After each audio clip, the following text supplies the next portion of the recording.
One good morning to all of you. बच्चे आज हमारा जो नेक्स्ट है यूनिट थर्ड स्टार्ट होगा। यूनिट थर्ड जिसका नाम है स्ट्रक्चरल ऑर्गेनाइजेशन इन एनिमल्स। ठीक है, यूनिट थर्ड हम स्टार्ट कर रहे हैं। बिल्कुल जस्ट बेसिक सा मैं आपको बताऊंगी आज, ज़्यादा लंबा नहीं करेंगे। ये यूनिट काफ़ी लंबा है और इम्पॉर्टेंट यूनिट है। ठीक है, तो स्ट्रक्चरल ऑर्गेनाइजेशन इन एनिमल्स की बात करें तो आपको पता है कोई भी लिविंग ऑर्गेनिज्म उसका बेसिक यूनिट क्या होता है? सेल। ठीक है, जस्ट ये सेल है जो बेसिक यूनिट है। अब जो सेल है ये कंबाइन होके हमारे पास क्या बनाएगा? डिफरेंट डिफरेंट टिश्यूज़ बनाता है। ठीक है, ये कंबाइन होके टिश्यूज़ बनाएगा। अब जो टिश्यूज़ है पर्टिकुलरली कंबाइन होके एक ऑर्गन बनाते हैं, जैसे कि मैंने ये एक स्टोमक का बनाया। ठीक है, ये एक ऑर्गन हो गया। उसी के बाद ऑर्गन्स मिलके ऑर्गन सिस्टम बनाते हैं। जैसे मैंने ये स्टोमक बनाया था ना, अब इसी के साथ ये इंटेस्टाइन बना दी। ठीक है, ये डिफरेंट ऑर्गन्स हो गए। स्टोमक अलग है, स्मॉल इंटेस्टाइन अलग है, लार्ज इंटेस्टाइन अलग है। ठीक है, ये ऑर्गन सिस्टम हो गया, एक पर्टिकुलर एक ऑर्गन सिस्टम है। अब इसी तरह जैसे ये एक ऑर्गन सिस्टम है, इसके साथ अगर हम रेस्पिरेटरी सिस्टम की बात करें, ठीक है, रेस्पिरेटरी सिस्टम की बात करें जैसे कि यहाँ ये लंग्स हो गए। ठीक है, उसी तरह अगर हम इसी के साथ एक्सक्रीटरी सिस्टम की बात करें, एक्सक्रीटरी सिस्टम जैसे यहाँ पे ये किडनीज हो गई, यहाँ पे ये किडनी है और उसके साथ ये यूरेथ्रा वगैरह है।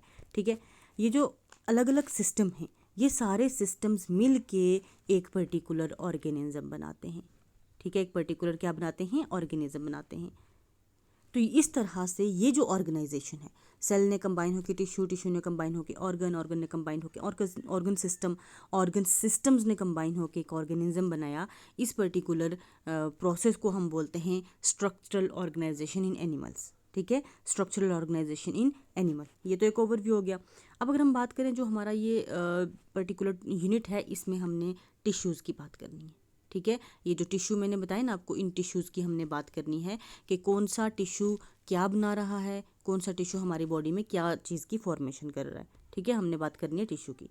ठीक है, उसके बाद अगर हम बात करें टिश्यू की ही बात करें, हमारी बॉडी में टिश्यू की बात करें तो 4 मेन टाइप के टिश्यू हैं। कौन कौन से?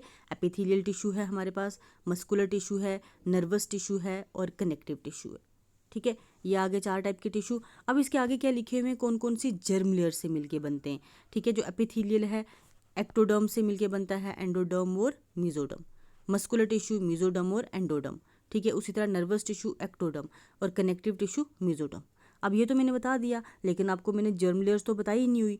देखो, जब हमारी बॉडी में क्या होता है, जाइगोट बनता है, मतलब फर्टिलाइजेशन होती है, उसके बाद मोरूला बनेगा, ब्लास्टूला बनेगा। मोरूला ब्लास्टूला बनने के बाद गेस्ट्रूला बनता है। ठीक है, मैं चलो ये बता देती हूँ। हमारे पास ये जाइगोट बना, सिंगल सेल्ड जाइगोट है, सिर्फ एक सेल का जाइगोट बना हुआ है।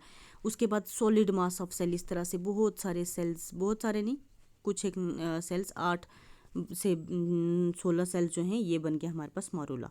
ठीक है, मोरूला के बाद बनता है ब्लास्ट्यूला। ब्लास्ट्यूला का ये फीचर होता है कि एक कैविटी बन जाती है और यहाँ पे एक नॉब बन जाती है। ये आ गया ब्लास्ट्यूला। अब ब्लास्ट्यूला के बाद बनेगा गेस्ट्रूला। ठीक है, ये होता है गेस्ट्रूला। ठीक है, जिसमें अब 3 जर्म लेयर्स हैं। गेस्ट्रूला में क्या हैं? 3 जर्म लेयर्स, एक्टोडर्म, मीजोडर्म और एंडोडर्म। ठीक है, अब ये 3 जर्म लेयर्स बनती हैं गेस्ट्रूला में। ठीक है, 3 जर्म लेयर्स बन गई।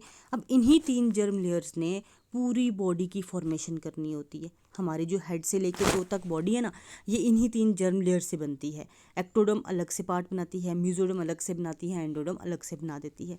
मैं जस्ट एक फॉर एग्जांपल की बात करती हूँ। हमारा जो ब्रेन है, ठीक है, वो बनता है पर्टिकुलरली एक्टोडर्म से। हमारी जो एलिमेंट्री कैनाल है, हमारी माउथ से लेके एनस तक जो रीजन है एलिमेंट्री कैनाल जिसको बोलते हैं, वो बनती है एंडोडर्म से। ठीक है, और जो वाइटल ऑर्गन्स हैं जैसे हार्ट है हमारा, किडनी है, लंग्स हैं, ये सारे बनते हैं मीजोडर्म से। मैं जस्ट एक ओवरव्यू बताती हूँ, सारे नहीं बता रही हूँ अभी। ठीक है, तो इस तरह से different different germ layers involve होती हैं, तो हमारी पूरी बॉडी की फॉर्मेशन होती है। जर्म लेयर्स का आपने डिटेल 12th में करना है, अभी जस्ट ये ओवरव्यू में बता देती हूँ किस तरह से कौन सी जर्म लेयर कहाँ प्रेजेंट होती है। ठीक है, अब बच्चे जो ये टिश्यू हैं ये हमने सारे अलग अलग से करने हैं। और अगर मैं सिंगल एपिथेलियल की बात करूँ, अभी जस्ट मैं आपको इसकी टाइप्स बताऊंगी, ये भी बहुत वास्ट है, तो इसकी मुझे पार्ट्स में वीडियो बनानी पड़ेगी। ऐसे एक वीडियो में कंप्लीट नहीं हो पाना क्योंकि बहुत लंबा है। ठीक है, तो पार्ट्स में बनाऊंगी। आज जस्ट इंट्रोडक्टरी पार्ट है, कल मैं एपिथेलियल की ही फर्दर करेंगे। तो आज मैं एपिथेलियल टिश्यू को डिस्क्राइब नहीं कर रही, उसका एक ओवरव्यू बता रही हूँ। एपिथेलियल टिश्यू की जो फर्दर टाइप्स हैं ना, वो बता रही हूँ। ठीक है। तो हमारे पास एपिथेलियल टिश्यू, जैसे मैंने क्या बताया अभी आपको कि एपिथेलियल टिश्यू हमारे पास एक्टोडर्म, मेसोडर्म और एंडोडर्म के मिलने से बनता है, तीनों जर्म लेयर्स इन्वॉल्व होती हैं। तो एपिथेलियल टिश्यू जो है इसकी फर्दर दो मेन टाइप्स हैं। कौन कौन सी है? एक हमारे पास आ जाएगी सिंपल, दूसरी हमारे पास कंपाउंड और कंजुगेटेड। ठीक है। अब जो सिंपल एपिथेलियल टिश्यू है, सिंपल एपिथेलियल टिश्यू की फर्दर हमारे पास 5 टाइप्स हैं। कौन कौन सी है? एक हमारे पास स्क्वेमस है, क्यूबॉइडल है, कॉलमनर है और सिलिएटेड और सीडोस्ट्रेटिफाइड। इन सब को हमने अलग अलग से इनका स्ट्रक्चर भी करना है, इनका फंक्शन भी करना है, डिटेल से करेंगे, इसको आराम से करेंगे।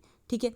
देन उसके बाद अगर हम बात करें कंपाउंड एपिथेलियम की, कंपाउंड एपिथेलियल टिश्यू और कंजुगेटेड एपिथेलियल टिश्यू, इसकी पहले तो दो मेन टाइप हैं। कौन कौन सी? Stratified, transitional. Stratified compound epithelium and transitional compound epithelium. ठीक है। देन हम बात करते हैं स्ट्रैटिफाइड की फर्दर।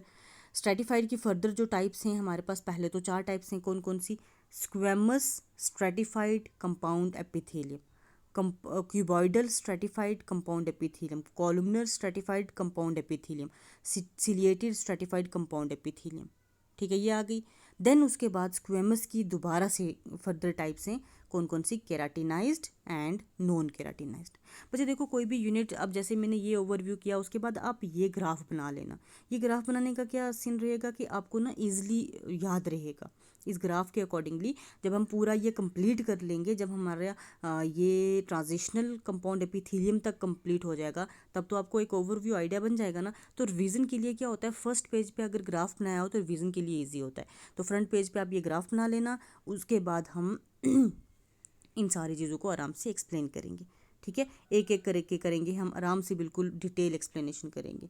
ठीक है, तो आप ये एक आज ग्राफ बना लेना। ठीक है, तो आज मैं यहीं तक रखती हूँ, जस्ट थोड़ा सा शॉर्ट में कर रहे हैं अभी, आहिस्ता आहिस्ता इसकी आगे हम करेंगे। ठीक है, तो एमसीक्यूज़ की बात रही, एक दो और एमसीक्यूज़ की मैं वीडियो डाल दूंगी, पर हम यूनिट 3 भी साथ में स्टार्ट कर लेते हैं। ठीक है, तो आज यहीं तक रखते हैं। Thank you so much.